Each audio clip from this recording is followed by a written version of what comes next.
രാജപ്പൻ വന്നിട്ടുണ്ടെന്ന് ഞാൻ അറിഞ്ഞു, പക്ഷേ കണ്ടില്ല. ഇത്തിരി കാശൊക്കെ ഉണ്ടാക്കിയിട്ടുണ്ടെന്നും ഞാൻ കേട്ടു. ഇത്തിരി കാശ?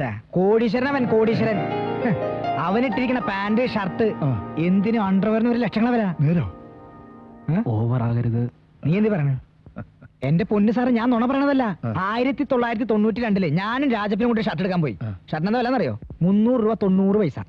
അന്ന് ഇത്തിരി ധൃതി ഉള്ളതുകൊണ്ട് ഇട്ട് നോക്കാൻ പറ്റിയില്ല. വീട്ടിൽ ചെന്നിട്ട് നോക്കിയപ്പോലെ ഭയങ്കര ഇറക്കം. ഇറക്കത്തിൽ ഞാൻ സാധാരണ ന്യൂട്രലിൽ പോകാറല്ലോ. ഞാൻ നോക്കുമ്പോഴാ എന്റെ ഓപ്പോസിറ്റ് ഒരു ലോറി ചീറി പാഞ്ഞു വരുന്നു. തിരിഞ്ഞു നോക്കുമ്പോഴോ ഒരു ബസ്. എന്റെ പൊന്ന് സാറേ, രണ്ടും കൂടി കൂട്ടിമുട്ടി. ഓൺ ദി സ്പോട്ടിൽ 20 പേര് വേറെ ബസ് കയറി പോയി. ഈ ബസ്സിലൊക്കെ യാത്ര ചെയ്യുന്ന ആൾക്കാരെ സമ്മതിക്കണം. നമ്മൾ യാത്ര ചെയ്യണമെങ്കിൽ കാറിൽ യാത്ര ചെയ്യണം. ഇന്ത്യയിലൊക്കെ ഇപ്പൊ എത്ര തരം കാറുകളുള്ളത്? ഇന്ത്യയിലൊരു കാറുണ്ട് കമലഹാസന്റെ. എന്താ പെർഫോമൻസ്! നിർത്തിക്ക്. ഇവിടെ വിഷയം രാജപ്പൻ പണക്കാരനായത്. എന്താ രാജപ്പൻ പണക്കാരനായത്? അതന്നെ ഞാൻ പറഞ്ഞു വരുന്നത്. രാജപ്പന്റെ സമ്പാദ്യം മുഴുവൻ നാറി അക്കൗണ്ടിലല്ലേ? നാരി അക്കൗണ്ടോ? നാരി അക്കൗണ്ട് അല്ല സാറേ, NRI അക്കൗണ്ട്. പിന്നെ സ്വന്തമായിട്ട് 3 ഫ്ലൈറ്റ്. 3 ഫ്ലൈറ്റോ? ഫ്ലൈറ്റ് അല്ല, ഫ്ലാറ്റ്. ഫ്ലാറ്റ്. പിന്നെ കാറിന് കാറ്, പെണ്ണിന് പെണ്ണ്. പെണ്ണോ?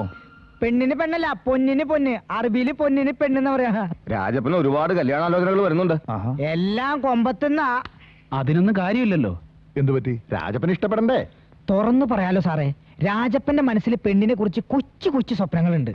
പെണ്ണിന്റെ അച്ഛൻ എന്ന് പറഞ്ഞാൽ സാറിനെ പോലെ ഒരു തന്റേടി ആയിരിക്കണം. ഒരു സർക്കാർ ജോലിക്കാരനാകണം. കുറഞ്ഞ പക്ഷം ഒരു പോലീസുകാരനെങ്കിലും ആയിരിക്കണം. അയ്യേ, ഞാനെന്ത് മണ്ടരാ?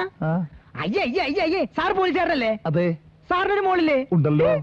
തോമസ് കുട്ടി, നമുക്ക് ഇത് ആലോചിച്ച പോരെ? മതിയല്ലോ. എന്തൊരു ബുദ്ധി! എനിക്ക് യാതൊരു സമ്മതക്കുറവുമില്ല. തൃപ്തിയാ. വന്നേ. വാ. കേട്ടോടി ഭംഗി, നമ്മുടെ രാജപ്പൻ. നിങ്ങൾ എന്തിനുള്ള പുറപ്പാടാ? എന്റെ മോടെ കെട്ടു നടത്താനുള്ള പുറപ്പാടാ. ഞാൻ ജീവിച്ചിരിക്കുമ്പോ നടക്കില്ലടാ. മതി, ചത്തിട്ട് മതി. 2 or 3 ദിവസം ഞാൻ കാത്തിരിക്കാൻ തയ്യാറാ. അങ്ങനെ എന്റെ കാറ്റ് പെട്ടെന്ന് പോകുന്നു, നീ കരുതണ്ടടാ. അയ്യോ അച്ഛാ. കാറ്റ് പോയോ? ഇല്ലടാ. നിങ്ങൾ എന്താ അച്ഛനെ കൊല്ലാൻ പോവാണോ? ദേഷ്യം വന്നാ അച്ഛന് വലിയ കൂടുതൽ ഡോക്ടർ പറഞ്ഞത് ഓർമ്മയില്ലേ? അതിനിപ്പോ ഞാൻ എന്താ ചെയ്യേണ്ടത്? നമ്മുടെ മോൾ ഇതൊന്നും സമ്മതിക്കില്ല. അവൾക്ക് മണിയണ്ടനെ മതിയെന്ന് വാശിയില്ല. എടീ, വേലയും കൂലി ഇല്ലാത്ത ഒരുത്തിന് കെട്ടിച്ചു കൊടുക്കാൻ എനിക്ക് 10 പലതും ഇല്ലടി. നിങ്ങളുടെ പങ്കക്ക് വാക്ക് കൊടുത്തത് ഞാനല്ല. ഓ, സാരമില്ല. അവന് സർക്കാർ ഉദ്യോഗം കിട്ടിയെങ്കിൽ മാത്രമേ ഞാൻ പെണ്ണു കൊടുക്കുമെന്നേ പറഞ്ഞിട്ടുള്ളൂ. അവനത് കിട്ടുകയുമില്ല, ഞാനത് നടത്തുകയും ചെയ്യും. പിന്നെ സമയം കളയാതെ നീ നിന്റെ മോളെ കാര്യവിരുദ്ധം ഗുണദോഷിക്ക്. എന്ത് വില കൊടുത്തിട്ടാണെങ്കിലും രാജപ്പനെ ഞാനിവിടെ പെണ്ണ് കാണാൻ വരുത്തും.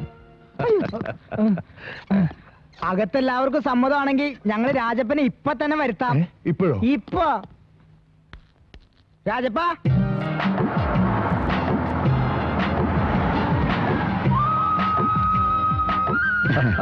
വരണം. നമ്മൾ തമ്മിൽ കണ്ടിട്ട് ഒരു 5 വർഷമായല്ലേ? മോനെ, നീ പഴയതൊന്നും മനസ്സിൽ വെച്ചേക്കരുത്. അതല്ല, ഈ തിരക്ക് പിടിച്ച ബിസിനസ്സിനിടയിൽ ഒരു ദുസ്വപ്നം പോലെ ഞാൻ എന്നേ മറന്നു. വരും. ഇരിക്കും മോനെ, ഇരിക്ക. ചോദിക്കുന്നതിൽ ഒന്നും തോന്നരുത്. ഇത്രയും പെട്ടെന്ന് ഇത്രയും കാശുകാരനാവാൻ അവിടെ എന്ത് ബിസിനസ് ചെയ്തിട്ടാ? പലരുടെയും ജീവിതത്തിൽ ഉയർച്ച പെട്ടെന്നായിരിക്കും. സാധാ പോലീസുകാരൻ സാറിപ്പോ സബ് ഇൻസ്പെക്ടറായി. ഒന്നുമില്ലായ്മയിൽ നിന്ന് ഞാനൊരു കോടീശ്വരനുമായി.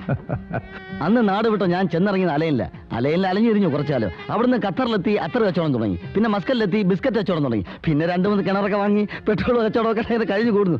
ഈയിടെ ദുബായിൽ വെച്ച് ഒന്നുകൂടെ കമ്പ്യൂട്ടേഴ്സ് വാങ്ങിക്കാൻ വേണ്ടി ഞാനൊരു ലേഡീസ് സ്റ്റോറിൽ കയറി. അവിടെ വെച്ചൊരു കൊച്ചുകുട്ടി രാജ്മോൻ എന്നോട് ചോദിച്ചു. അത് ഫ്ലൈറ്റ് വെച്ചല്ലേ? അത് വേറെ രാജ്മോൻ, ഇത് വേറെ. അല്ല, രാജ്മോൻ എന്താ ചോദിച്ചേ? അങ്കിളിന്റെ അച്ഛൻ ആരാണെന്ന്. ഞാൻ പറഞ്ഞു, വയൽ നികത്തിയ പുത്തൻ വീട്ടിൽ അച്യുതന്റെ മകൻ രാഘവനാണ് എന്റെ അച്ഛനെന്ന്. Yes, I am a Rajappan, an ordinary Rajappan. My phone number is 2255. മോളെ